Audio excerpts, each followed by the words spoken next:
Inclinons la tête. Seigneur Jésus, berger du grand troupeau, nous sommes tellement endettés envers toi, Seigneur, que nous ne pourrions jamais arriver à te payer l'amour que tu as répandu dans nos cœurs.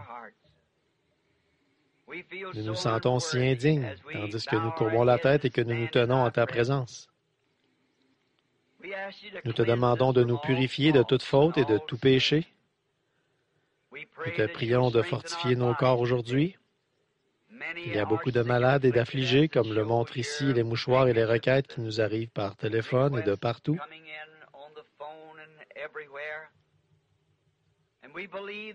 Et nous croyons que nous sommes en train de mettre le point final à l'histoire de ce monde et que bientôt le temps se fondra dans l'éternité. Nous voulons être prêts pour cette heure.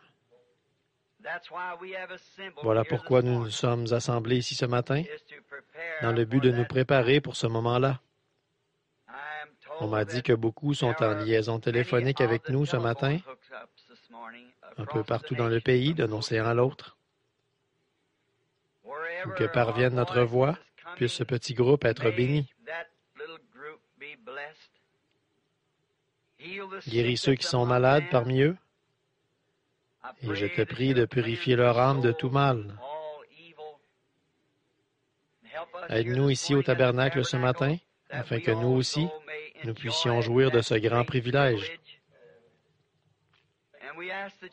Et nous te demandons de nous parler aujourd'hui par ta parole écrite, et puisse l'Esprit nous révéler les choses dont nous avons besoin, tandis qu'aux quatre coins du pays, nous nous sommes assemblés, ayant le sentiment que nous sommes un peuple petit en nombre, mais que nous avons une place parmi les rachetés, parce que nous avons cru en Jésus-Christ.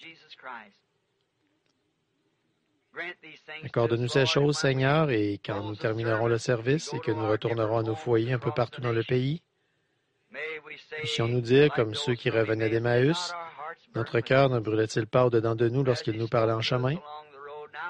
Maintenant, Père, je sais que ce que moi je pourrais dire serait certainement insuffisant.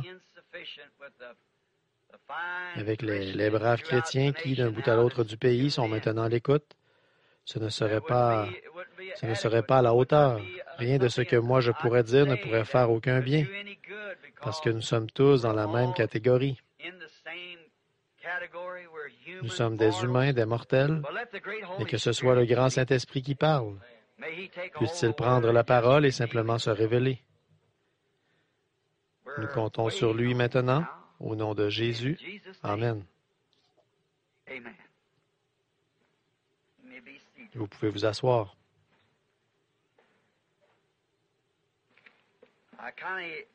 Je suis moi-même un peu surpris. J'avais dit à mon épouse, si jamais elle est à l'écoute là-bas à Tucson, que je ne pensais pas tenir de service à mon retour. Je n'avais même pas apporté de vêtements. Et j'ai dit à ma belle-fille, elle avait repassé mon veston. Je lui ai dit, je me tiens là derrière la chaire avec... Ils ne savent pas que mon pantalon et mon veston sont dépareillés. Ce sont ceux que je porte à la maison. Mais ne t'en fais pas, Méda, elle a repassé ma chemise et tout. Tout est bien. Maintenant, nous avons ici une requête au sujet d'un très cher frère. Je pense que Prescott, je crois, nous est relié par téléphone ce matin. Ceux de Prescott, en Arizona. Le père de Sœur Mercier était en route pour se rendre ici à la Réunion, si j'ai bien compris, et il a dû être transporté à l'hôpital. Il a été pris d'une crise cardiaque. C'est frère Coggins. Il y a aussi frère Junior Jackson, je pense qu'il nous est relié par le poste de radio le plus proche, ou plutôt par le poste de téléphone le plus proche, à Clarksville ou à New Albany. Si je comprends bien, son père est à l'hôpital pour y subir une grave opération. Il s'agit d'un cancer du foie. Nous voulons donc certainement nous souvenir de ces requêtes dans nos prières. Il y en a d'autres ici aussi, mais nous ne voulons pas prendre trop de temps. Dieu les connaît toutes, alors prions donc à ce sujet maintenant. Cher Dieu, tandis que ce cher vieillard aux mains ridées, le frère Coggins, un vieux vétéran du champ de bataille, est étendu à l'hôpital quelque part ce matin, souffrant d'une crise cardiaque. Ô Dieu, ce pauvre vieux cœur a eu bien des soucis. Je te prie, ô Dieu, de l'aider. Accorde-le, il aime la vie, comme nous tous, et il veut vivre. Seigneur Dieu, accorde-le. Ensemble, d'un bout à l'autre du pays, au nom de Jésus, nous prions pour lui, afin que tu le guérisses et le ramènes. Nous croyons que tu le feras et qu'il se rendra ici même à la réunion. Nous prions pour Frère Jackson, pour son précieux papa, qui est présentement étendu là, à l'article de la mort, lui qui a mis au monde ce brave garçon qui est Junior. Je te prie, cher Dieu, de le guérir. Je sais que cela semble impossible. Les médecins et les docteurs ne savent que faire en pareil cas. Mais nous nous souvenons aussi de Frère Hall, de qui les meilleurs médecins de Louisville ici avaient dit « Il ne lui reste que quelques heures à vivre. » Il souffrait d'un cancer du foie. Et il est vivant aujourd'hui, par ta grâce. Et ça, c'était il y a 25 ans. Je te prie donc de guérir Frère Jackson aujourd'hui. Seigneur, que ta grâce et ta miséricorde soient avec lui. Il y a aussi cette grosse pile de mouchoirs, de linge et d'objets qui ont été déposés ici, ces requêtes. Tu les connais toutes, Père. Je te prie d'accorder la guérison à chacune d'elles, au nom de Jésus-Christ. Amen.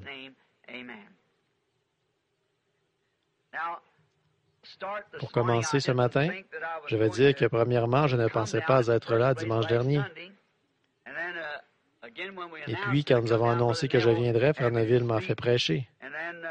Et alors, nous avons annoncé que j'y serais aujourd'hui, mais la nouvelle n'a pas été diffusée aux gens un peu partout dans le pays. Par ailleurs, nous avons maintenant ce système téléphonique, ce qui est très, très bien. Les gens peuvent s'asseoir là dans leur foyer ou s'assembler dans leur lieu de culte, leur église, et ainsi de suite, et entendre le service. J'apprécie cela. Maintenant, je vois que cette semaine, beaucoup de questions ont été déposées ici concernant ce que j'ai dit dimanche dernier dans ce message. Je crois que j'ai oublié pour l'instant comment je l'avais intitulé, mais j'ai mentionné quelque chose au sujet de payer ses dettes. Et vous savez, peu importe ce qu'on peut dire, ce sera mal compris par beaucoup. Non pas qu'ils ne veulent pas mal comprendre, mais c'est simplement que vous comprenez mal.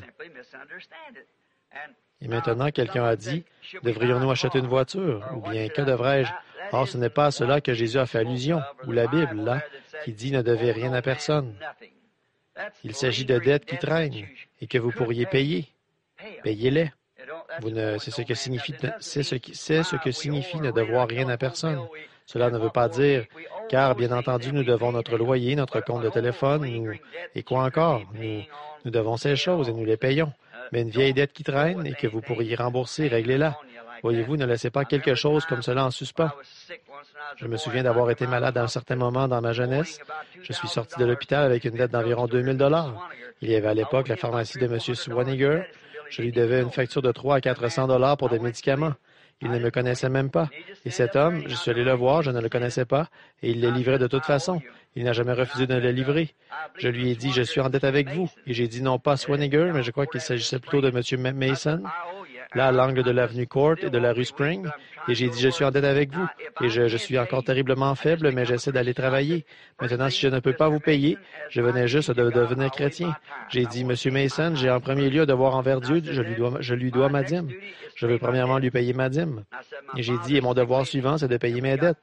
Mon père est souvent malade et nous sommes une famille de 10 enfants. Mais j'ai ajouté, si je ne peux pas vous payer plus de 25 cents sur le montant de cette facture à chaque jour de paye, si je n'arrive même pas à rembourser ces 25 cents, je passerai vous le dire. Je vous dirai, je ne peux pas le faire cette fois-ci. Et avec le secours de Dieu, j'ai remboursé jusqu'au dernier sou. Voyez-vous, mais c'est ce que je veux dire, voyez-vous. Quelqu'un qui dirait à un moment donné, un certain chrétien de cette église-ci avait fait faire du travail sur une voiture. Et cet homme est venu, il avait dit à cet homme, je vais vous payer, je touche ma paye samedi, ou quelque chose comme cela. Et il ne l'a jamais payé. Les semaines, une après l'autre, se sont écoulées, il ne l'a jamais payé, il n'est jamais allé lui en parler. Et cet homme est venu me demander, il a dit, voyez-vous, cela nuit à la réputation de l'Église, cela déshonore le nom de Christ. Si vous ne pouvez pas le payer, allez le lui dire. Dites, je suis en dette avec vous et je vais vous payer, je suis chrétien, mais je ne suis pas en mesure de le faire tout de suite parce que je dois ceci. Et souvenez-vous, elle est aussi inscrite sur le livre de Dieu, vous savez, cette dette. Donc, je tâche moi-même et tous ensemble, tâchons donc d'être prêts, car nous savons que nous approchons de quelque chose, nous sommes très près de quelque chose qui va bientôt arriver. Aussi, voulons-nous être prêts, puisque la venue du Seigneur est si proche maintenant, nous voulons être prêts pour cette grandeur.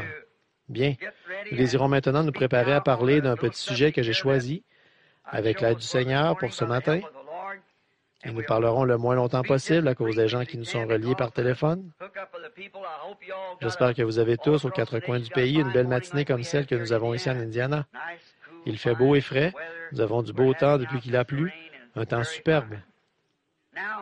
Maintenant, je désire lire un passage du livre des Hébreux, chapitre 1er, et un passage du livre de Jean, chapitre 1er. Hébreux 1, 1 à 3, et Jean 1, 1 me serviront de texte. Mon sujet ce matin est une étude des Écritures. Lisons maintenant Hébreux 1, 1.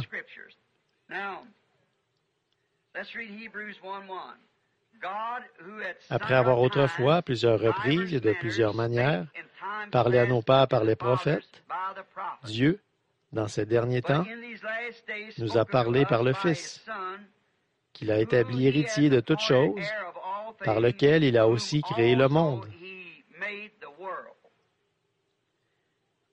et qui, étant le reflet de sa gloire et l'empreinte de sa personne, et soutenant toutes choses par sa parole puissante, a fait la purification des péchés et s'est assis à la droite de la majesté divine dans les lieux très hauts.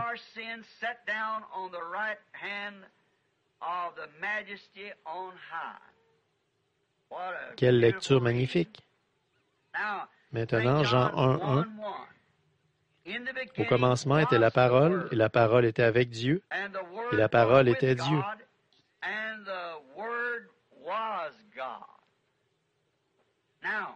Bien. Et mon sujet de ce matin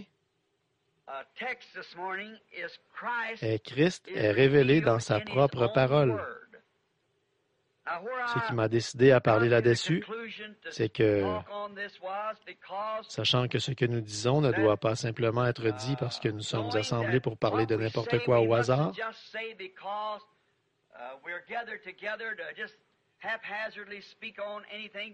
mais ce doit être quelque chose qui aidera à stabiliser les gens, car nous allons traverser des eaux dangereuses,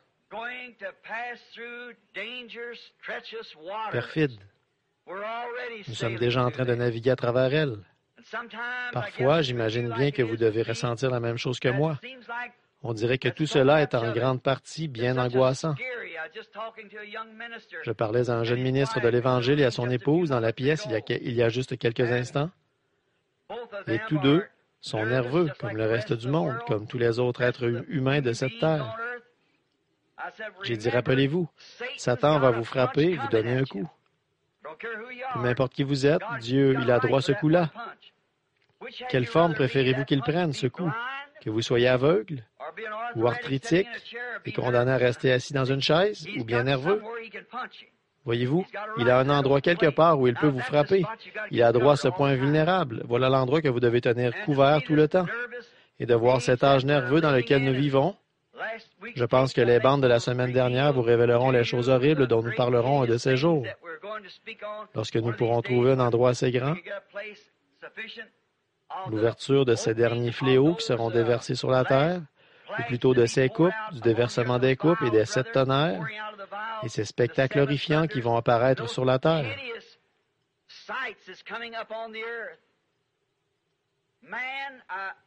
Les hommes, les gens d'aujourd'hui, sont présentement dans un tel état de névrose, le monde entier. Lisez le Reader's Digest du mois dernier, et vous remarquerez que le sujet en est Billy Graham, le grand évangéliste.